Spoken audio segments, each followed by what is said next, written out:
Welcome back. As we earlier said that on Friday evening, which was yesterday, Al Ahli of Egypt had defeated Al Marikh of Sudan 3-1 in the CAF Champions League Group 5th round. Al Ahli and Al Marikh Sudan teams met in the postponed first round of the group stage of the African Champions League at Al Salam Stadium. And to shed more light over the issue, we're most delighted to be joined over the phone by Mr. Mohamed Adel, the sports critic and analyst. Good morning, Mr. Adel. Good morning. How are you doing, sir? First of all, let us talk about your own assessment of the performance of both squads, notably after starting to score the goals.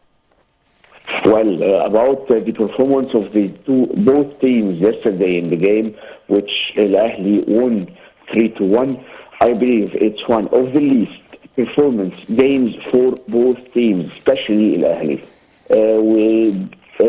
Unfortunately, we watched some chaotic performance by both teams, although the best thing happened yesterday was the score, which is 3-1, and Al Ahli became second in the group stage with 7 points. But the performance of both teams was having some of chaotic and not that good performance that we used to watch, whether from Al Ahli or even from the Marikh of Sudan.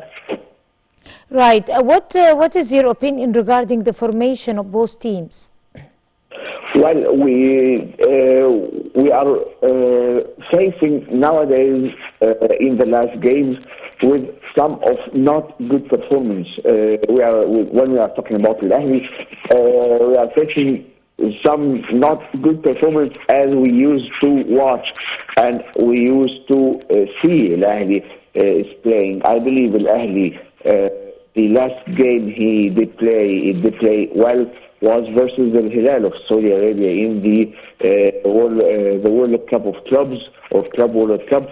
After that, we are facing some of chaotic performance by Al Ahli. Al Ahli won yesterday by the individual performance of some players, like Ahmed Abdel, like Mohamed Magdi Afsha, but we saw many wrongdoings by Al Ahli players yesterday, whether even Percy Tau is the one who scored first for Al Ahli, and he went out of the pitch injured.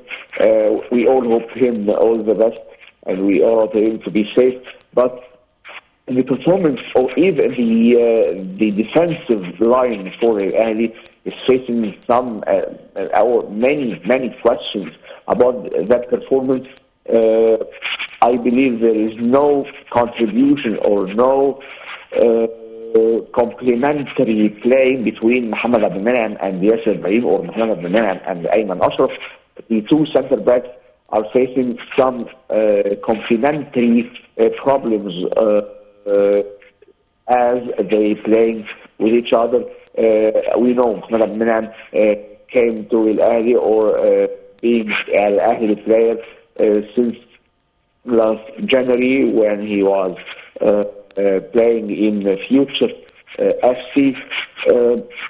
Really, we don't know what's happening about the performance of the players.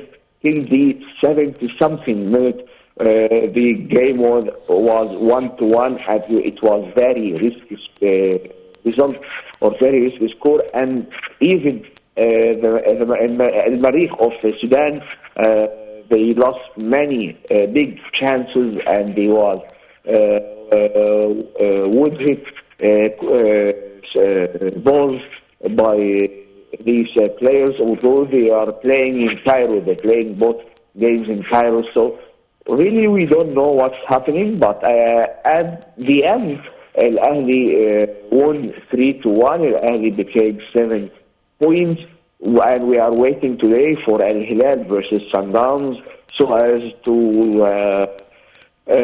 realize and we watch what will happen, because if Al Hilal wins today, so the last game of the group stage will be like a cup final between Al Ahly and Al Hilal, as Al Ahly and Al Hilal played in Sudan in the first round, and it was a goalless draw, and Al Hilal had 4 points.